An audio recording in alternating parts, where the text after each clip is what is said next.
Hi, this is Michael, and this is a review of the Breeze. It's a 4K flying camera, and the company that makes this is Yuneec. They've done a really nice job with the packaging of this, so I just want to show you.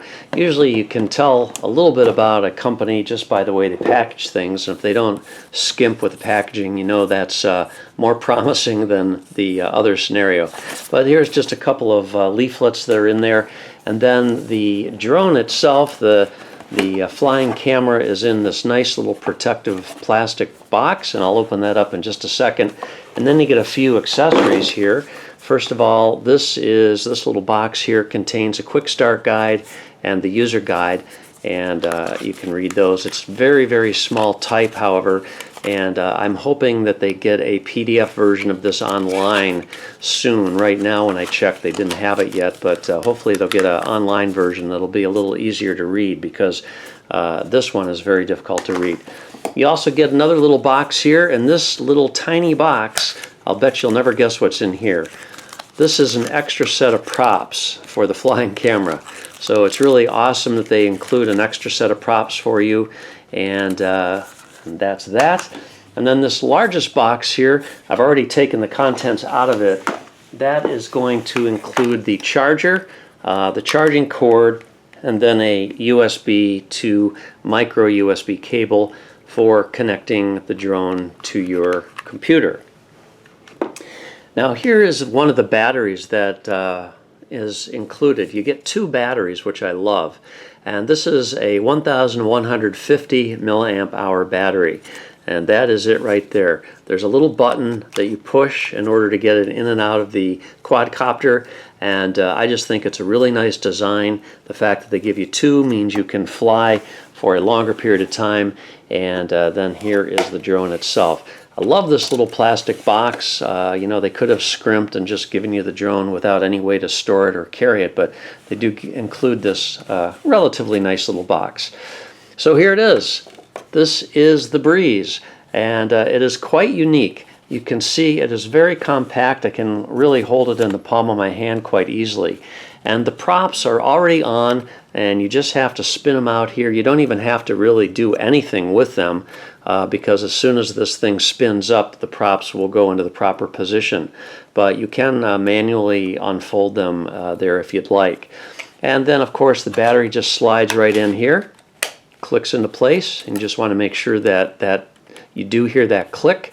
And then when you flip this thing over on the bottom, you're going to see a couple of lenses here. First of all, this has a means for it to automatically sense its position when it does not have a GPS lock.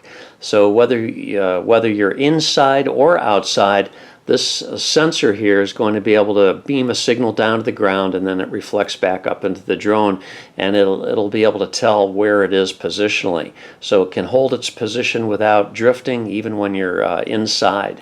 And then here is the camera.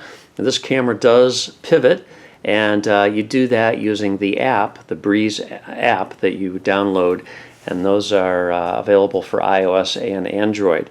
You've got some landing legs here that just flip out, and then on this side is the micro USB port for connecting this to the PC.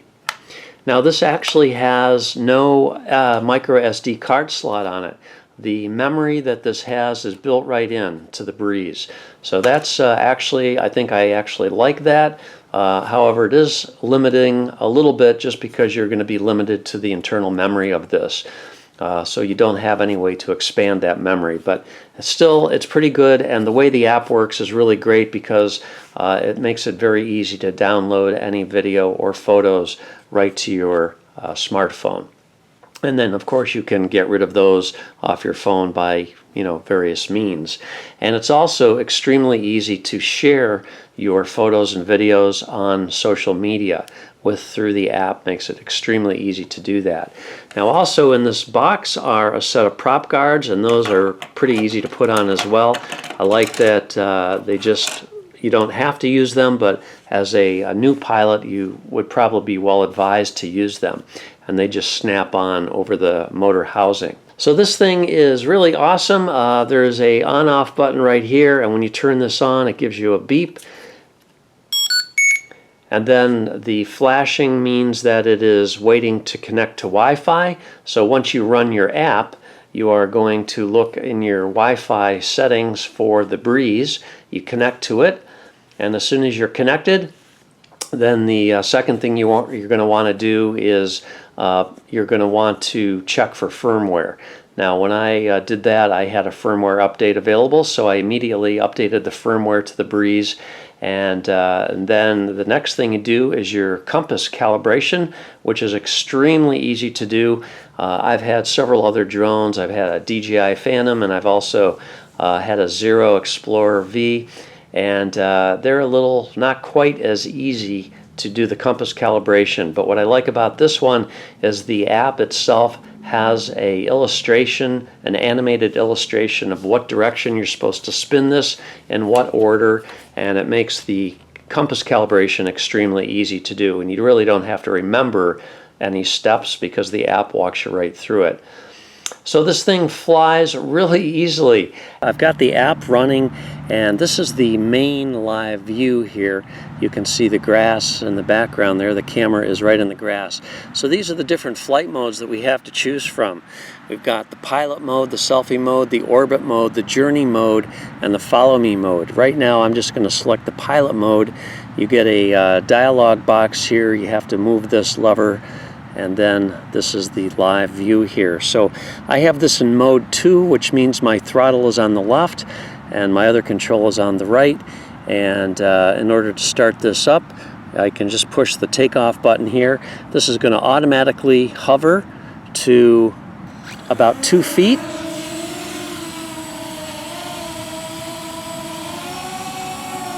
All right, and now I can manually take it up.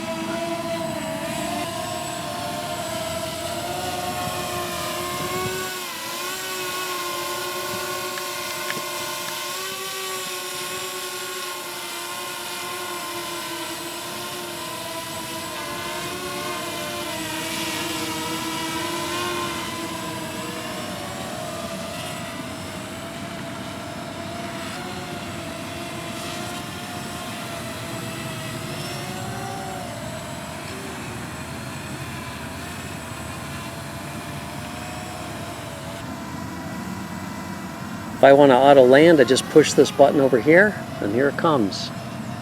If I want to abort, I can sit stop, and it'll resume flying. You can see it's just hovering right now.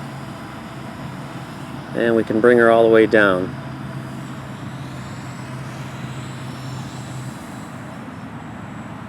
So let's change a different mode. Let's try the selfie mode. Alright, I've got 36% battery right now according to the app, and I'm going to take off in selfie mode here.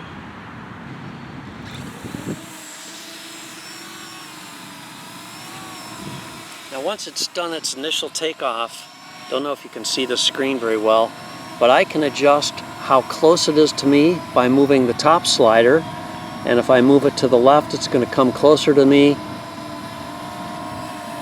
and if I move it the other direction, it's going to go further away from me.